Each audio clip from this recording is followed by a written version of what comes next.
नमस्कार, मैं हूं नीतीश ठाकुर और आप देख रहे हैं कैपिटल टीवी बिहार। देश भर में रामनवमी को लेकर के उत्साह अभी चरम सीमा पर है, लेकिन बिहार की राजधानी पटना से जो तस्वीरें सामने आ रही है वो सिर्फ एक बदलते धार्मिक आयोजन की नहीं बल्कि बदलते सिस्टम और सोच की कहानी भी बयां कर रही है।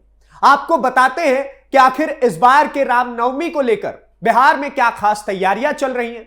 कहीं ऐसा तो नहीं कि इस बार भी हिंदुओं के ऊपर पत्थर बरसाए जाए और प्रशासन खड़ा होकर के मात्र चेहरा देखता रहे। पूरी खबर पर विस्तार से चर्चा करेंगे, लेकिन उससे पहले आप हमारी ये स्पेशल रिपोर्ट देखिए। बिहार में हर वर्ष रामनवमी का त्योहार बड़े जोरों शोरों से मनाया जाता है।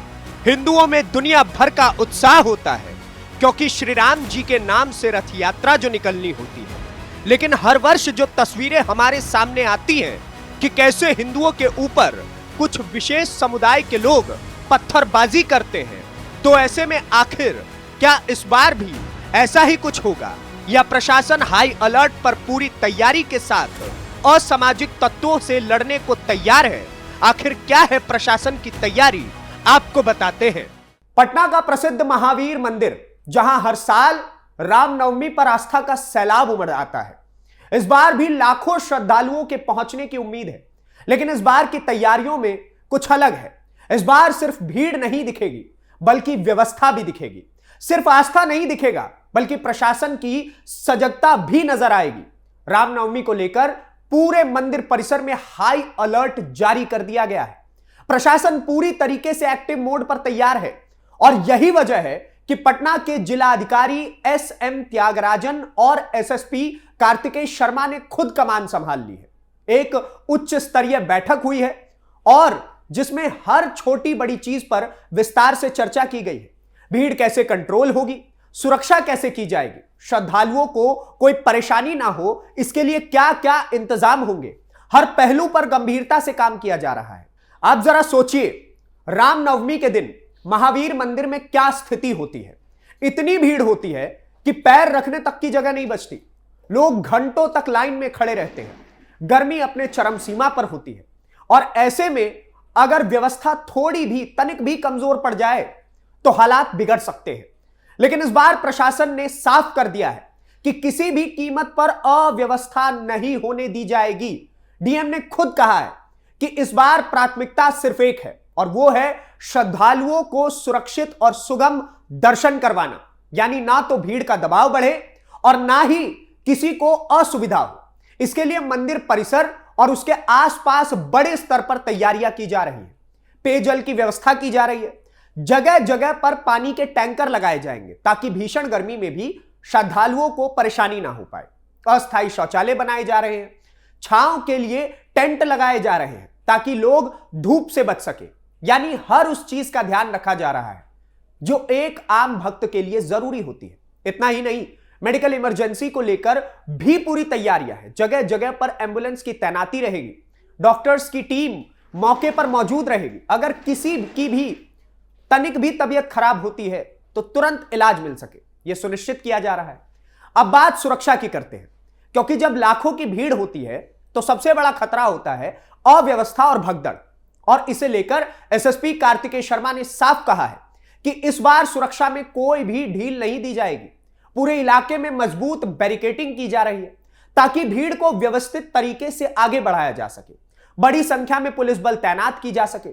हर एंट्री और एग्जिट पॉइंट पर निगरानी रखी जाएगी।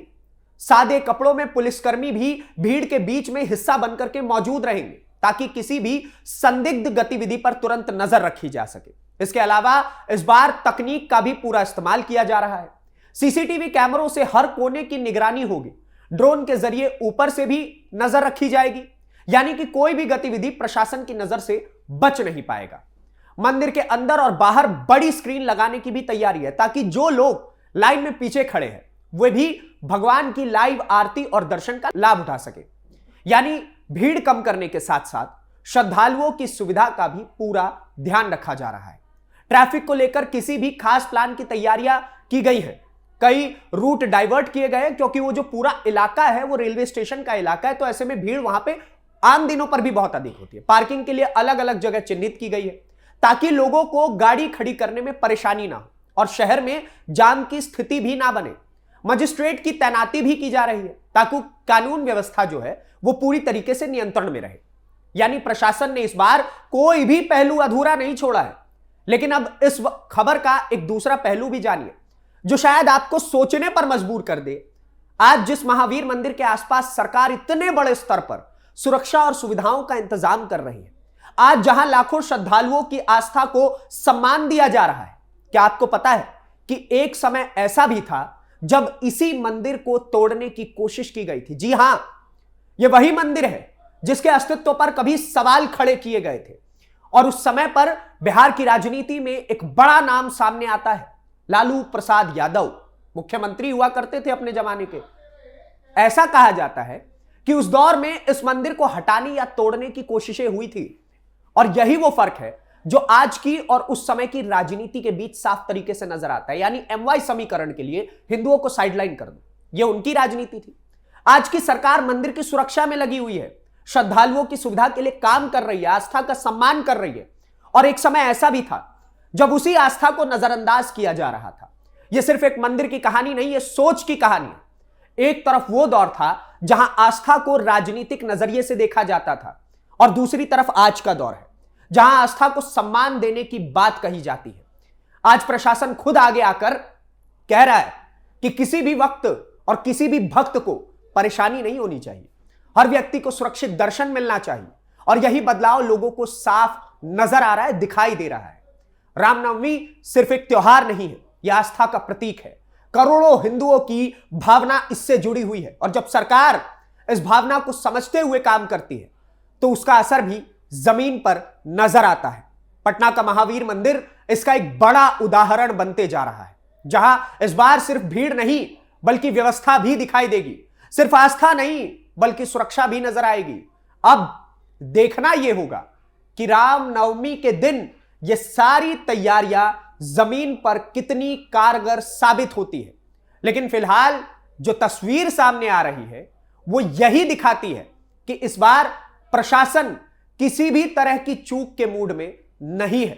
और सबसे बड़ा संदेश यही है कि आस्था का सम्मान और श्रद्धालुओं की सुरक्षा दोनों साथ साथ चल सके।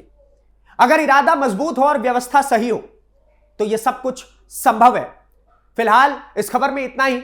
आप देखते रहिए कैपिटल टीवी बिहार और आप मुझे बताइए, आप समझाइए कि आखिरकार सरकार की जो इस वक्त की नीति है हिंदुओं को लेकर के, जो पहले की सरकारें MY समीकरण में इतना ज्यादा ढल चुकी थी कि कभी भी हिंदुओं के बारे में सोचती ही नहीं थी। आए दिन हमारे पास खबरें आती थी और बीते कई वर्षों में भी हमारे पास खबरें आई। इसके ऊपर तो नीतीश कुमार की जो गवर्नमेंट हुआ करती थी उनसे भी सवाल होना चाहिए कि जब वो तेजस्वी यादव के साथ चले जाते हैं तो खबरें आती है कि दरभंगा के अंदर हिंदुओं के ऊपर पथराव होता है, मधुबनी के अंदर हिंदुओं के ऊपर पथराव होता है, गया जैसे इलाकों में और कई अन्य इलाकों से खबरें आती हैं कि राम शोभा यात्रा के ऊपर भारी संख्या में पथराव की खबरें आती है, इंटरनेट कनेक्शंस काट दिए जाते हैं।